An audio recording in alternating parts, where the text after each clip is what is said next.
Welcome to the Disreputable podcast. My name is Brandon. I'm the co-host with Dean Curry.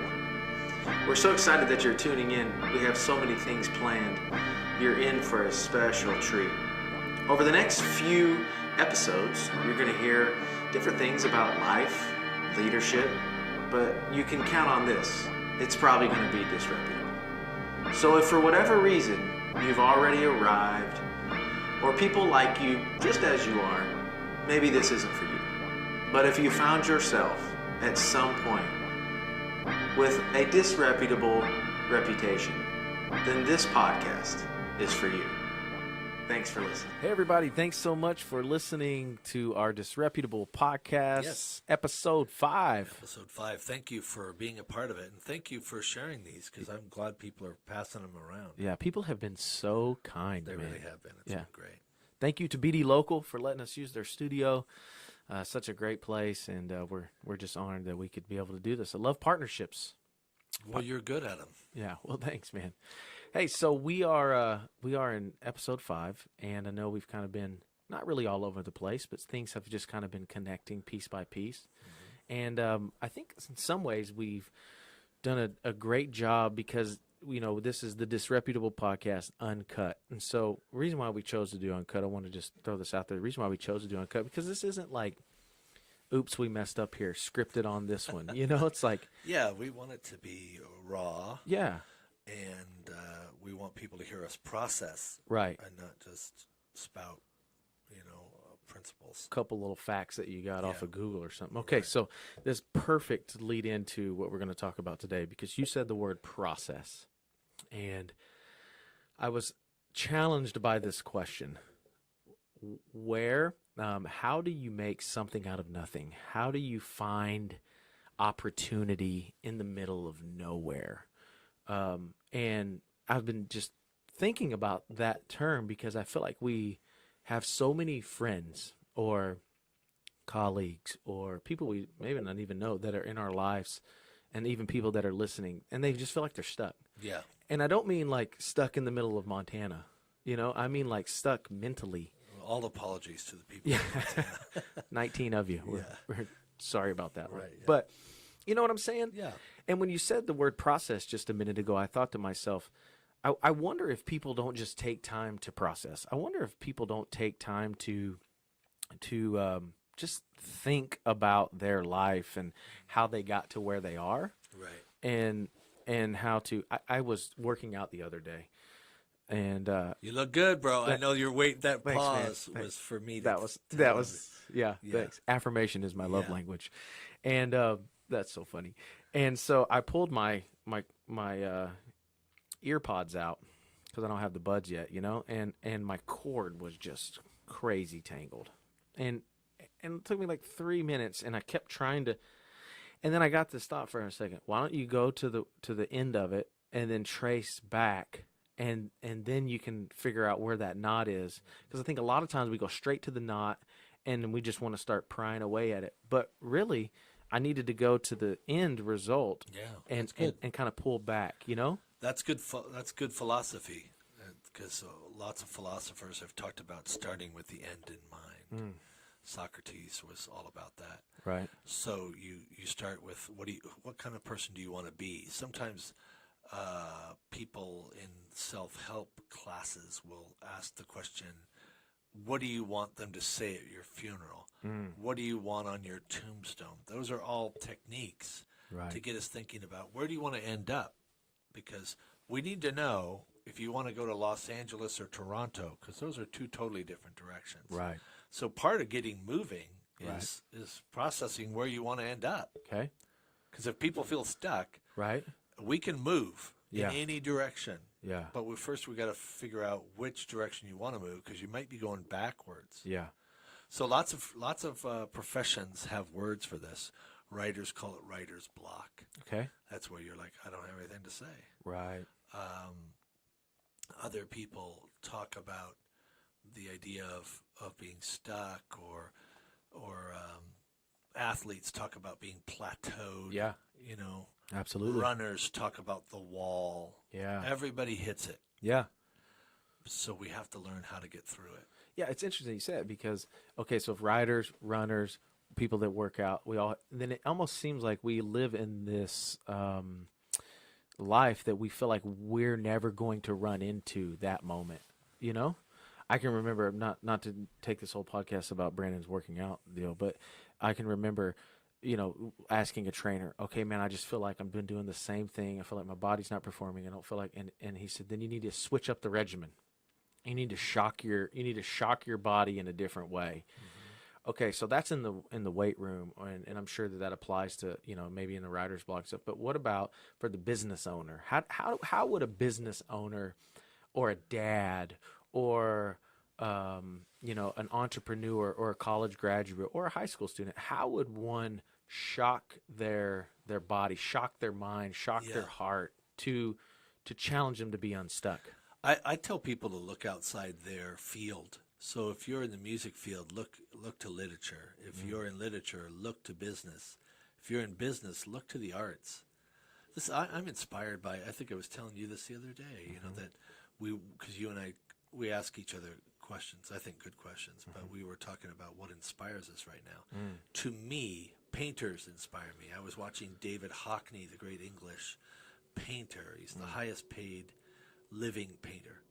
And so when I'm feeling flat, I'll watch a YouTube of him doing his thing. I'm like, man, listen to something he said. He said something the other day that he learned from the Chinese, that the Chinese paint with their hand, obviously, Right. their hand, but they also paint with their heart. Wow. And so they'll ask themselves, am I just painting with my hand? Or am I painting with my heart? I like that. Yeah. And so I think that can be, teachers can use that idea. You can teach with a textbook, but you also have to teach with your heart. Right. So looking outside, I think that's a good technique. Look outside. Get inspiration from, sometimes I used to go to bookstores, like when there were larger bookstores, and just walk through the magazine aisle and pick up a magazine that grabbed me, architecture magazine or a travel magazine, something to get a new idea. Right. Let's talk about that idea spot. You're an idea guy. Yeah, I love ideas. And you just said something to get a new. Do you feel like the best way to get unstuck is to think of a new idea? I do, but I mean that's my eureka moment. The light bulb comes on when I get an idea. If I can get an idea, that'll move me for a while. It won't go forever. It's like fruit. You can't keep a banana for 2 weeks. It's going to go rotten. Right. But if you get it and eat it right now, Yeah. if you get a good idea and it keeps you going for a month. Yeah. So the great filmmaker David Lynch, he talks about catching a fish, and using that metaphor for catching ideas. You use a bait. The bait is, I need an idea. And the bait is a magazine or watch a movie or watch a podcast. Those are all bait. You're baiting the hook. Right. To catch a good idea. Yeah. And when you get it, you start building on it, applying to your life. So you learn something from a painter and you say, how does that work for me? And you start writing stuff down. Right. Talking to people. I like the way you just said that. You said, how does that work for me? I think that a lot of people don't know how to take what worked for somebody else and then allow it to work for themselves. I think a lot of people say, oh, that's them. I could never do that. Well, you're right. You could never do that specifically, but you could figure out how to take what they have done and figure out a way to make it your own, Yeah, I mean, exactly. So when you're around a really wonderful mother, I went to a party this last weekend with some friends, and I was watching a couple of young moms, and I mean, they're just A+ nurturing. Any leader can learn from that mom. Watch it, you get inspired by it. Okay, I need to talk to people better. I need to do this. I need the way they discipline, the way they handle, their patience. Right. Yeah. You can learn from anybody is what I'm getting at. Yeah, absolutely. Yeah. That adversity piece is huge. So when you're talking to people that are stuck, quote unquote stuck, Yeah. is that just because they don't have an idea, or is it sometimes because they're tired? Do you give other advice? other than get an idea? Yeah. Or is it like, hey, you need to move? It seems like a lot of people just move. If they feel stuck, all of a sudden they're renting an apartment in Yeah. another state and they're gone, or they quit their job. Yeah. That seems like the only move people know is to physically move. For sure. Yeah, I think a lot of people, you know, I feel like we live in a day and age where people have a hard time being patient. So we're getting patience confused. We're getting perseverance confused with, quitting, or we're getting adversity confused with being stuck. You know what I'm saying? So when people are like, I just feel like I'm stuck. I just start to process, like, okay, why do you feel like you're stuck? Do you feel like you're stuck because you keep comparing yourself to somebody else, and so your measurement is somebody else's success? Because it's a great way to get stuck. Yeah.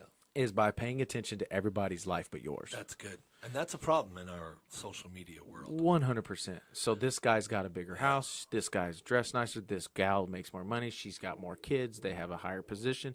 And everything tells you, like, well, your life is inadequate. And I just think step number one, if you told me you were stuck today, I would say to you, then you need to turn off all comparisons and take 6 weeks. That's good. Focus on you. Find out. And I also think, man, like, I'm a big proponent of finding what fuels you and doing it every day. And for all kidding aside, workout does that for you. Yeah, I love it Gets those endorphins going. Yeah. Yeah. And I used to not be that guy. But I realized when stress happens, you have to have an out. You have to have something that you can just shut off everything, go to that place. Yeah. Walking is that for me. I love to take a walk. Right. I love to just move. Right. So you got to find what gets you going. You know, a lot of people don't like to do the things that fuel them because they feel like they're wasting time. Yeah. Let me give you another idea, though. Okay. If I had some seeds on this table here, and I said that's a pumpkin, and that's a daisy, and that's a watermelon, and those are tomatoes, it would be understood that certain seeds have different times to germinate. Absolutely. Okay. But a lot of people forget that certain goals are the same way. So great. people get like, well, Brandon's Sure. already doing this. He's 35. He's Right. leading people. I'm 50 and I'm not doing whatever. Well, politics, for instance, is different than ministry. If you're going to be a politician, you're not running for an office until you're 50. Right. You might run for smaller local offices, but you're not. Most people, when you go to Washington, D.C., most senators and congressmen are people who are, a lot of them, past retirement age. Right. They've already built the business, raised their family, and now they're out trying to give a contribution. Because that seed takes longer to build up the reputation, to build up the resources, to build up the money, to build up the savvy to run for a statewide office. Yeah. It's good. It takes a minute. Right. But you can be a youth pastor at 21. Sure. And youth pastor turns into associate pastor, turns into lead pastor, and on and on and on it goes. Music, for instance, is a talent that you can play right now at some venue. Right. It might take you a minute to get to play the Tacoma Dome or Quest or whatever arena you want to play. Because those seeds, they take longer. So sometimes when I see people frustrated, I don't have whatever right now. Yeah, well, that seed you're talking about, it takes a minute to write a best-selling book. Right. Just, let's start by writing articles for magazines. Right. Yeah. Everybody's got to start somewhere. Yeah. You have to start somewhere. And I don't think people like to start. I think a lot of people want to figure out the finish. And I get it. Yeah. Like, the finishing feels good, but And we're used to the microwave, but a lot of life is crock pot. yeah, absolutely. It just takes time, just simmer. Yeah. Let's talk about real quick the word opportunity. Because it's the whole thought is finding opportunity in the middle of nowhere. Okay, so desolate, feel like you're stuck. We've kind of hit that. But when people are looking for opportunity, what would you say is a good way to, like, well, how do I even find that? Well, what is opportunity anyway? Or is opportunity for everyone? Or, Yeah, well, there's the old saying, if you can't find a way, make a way. That's good. And when I think of making a way or finding a way, I often think about problems, because if there's a problem, that means somebody needs help. Good. So a problem is always somebody's opportunity. It's great. No question. I mean, if something's going wrong, if something's not quite right, then I would be the first guy. If I'm looking for opportunity, I'm the first guy to try to help solve that problem. Nice. Even if I can just solve a slice of it. Mm-hmm. But the people that make big money solve big problems. So LeBron James has, the people that own the Lakers have a problem. They have a 20,000 seat auditorium that they need to fill 40 times a year. Right. People, they need to buy tickets, $50, $60, $125 tickets. Right. A bunch of times. Right. And so they've got a problem. They Yeah. need somebody who can fill those seats, and he can do it. So Right. he gets paid a lot of money. Right. So there are people that need to learn engineering, and if you can solve that problem. Yeah. So that's why a lot of, school counselors they'll just bring a list of professions that are in demand. And they'll say, Brandon, why don't you do that? Because we need more math and science teachers, and you'll always have a job because you'll always solve a problem. Right. Yeah. But that's true of any profession. There's always a problem in a business, always. That's funny you say Your that. boss knows the problems. Don't you feel like people are? It feels like to me that when people are stuck and they're looking for opportunity, the last thing they look for is a problem. Yeah, they're that's trying why to they're find a way stuck. out. Right. Yeah, they want to stay away from the dilemma, but the dilemma is where the money is. Yeah, it's that's where good. the promotion is. Right. David is nobody until Goliath shows up, That's good. because Israel had a problem, Right. and they would take an 18-year-old with a slingshot because nobody else could take it on. Right. So sometimes that youthful foolishness gets you an opportunity that other people wouldn't get. So yeah, send the kid out; he'll do it. Right. And then he does it. Yeah. Yeah. So, it's just Yeah. a way of looking at life, that opportunity is hidden in every problem. This is why we call it disreputable. I had a friend say to me last week, "Don't call yourself disreputable. That's the past." Yeah, I know it's my past, but it's not everybody's past. I'm trying to use this as an opportunity to talk to people, like a man I talked to today, this morning. Right. My 9:00 appointment. Hurt, kind of gone through, hurt by religious people. Right. He saw me as someone who could relate to and speak into his life. And he saw himself as someone who could speak into my life. So I renewed a friendship this morning Great. because of something, a problem that we both shared. Right. Opportunity. Yeah, absolutely. I was, thinking about that thought of when there are problems and you're looking for opportunity, you got to make a decision, and you got to be okay with the decision that you're going to make that people are going to disagree with, which in that moment will cause you in some levels to be disreputable. Yeah, if everybody's doing it, then it's called mainstream, and there's no dispute. But if you're looking for opportunity, that's where other people aren't. Right. People don't want to do that. It's radioactive to them. Right. If it's radioactive to somebody else, it's going to be Yeah. an opportunity for you. Yeah. It's So good. go where I have my mentor, lifetime mentor, said to me many times, go to the open door. That's your first clue. What door is open? So if you're a communicator like we are, I tell people what he told me, which is like, say yes to every speaking opportunity. Speak at a Rotary Club, you bet. Right. Kiwanis on the street corner, you bet. Never say no to an opportunity. Yeah. Just build your skills. Yeah. If you're a lawyer, it's probably something else. But Yeah.